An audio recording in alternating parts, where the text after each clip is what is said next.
On entend souvent parler de hernie discale et de discopathie, mais qu'est-ce que c'est véritablement? Il faut rappeler ce qu'est un disque intervertébral. Un disque intervertébral est une structure normale qu'on trouve tout au long de la colonne vertébrale mobile et qui joue un rôle d'amortisseur entre les vertèbres. Il est d'ailleurs souvent comparé à un coussinet. Deux types de pathologies peuvent survenir sur ce disque intervertébral.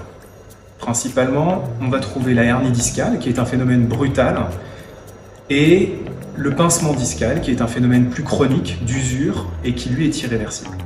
Ces deux pathologies sont extrêmement fréquentes, et il est fort à parier que si vous avez déjà passé une IRM ou un scanner, ou même une radio de la colonne vertébrale, vous avez déjà retrouvé ces termes dans le compte-rendu de radiologie.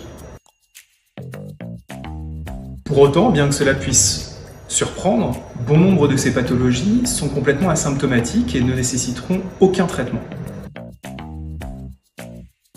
Pourquoi?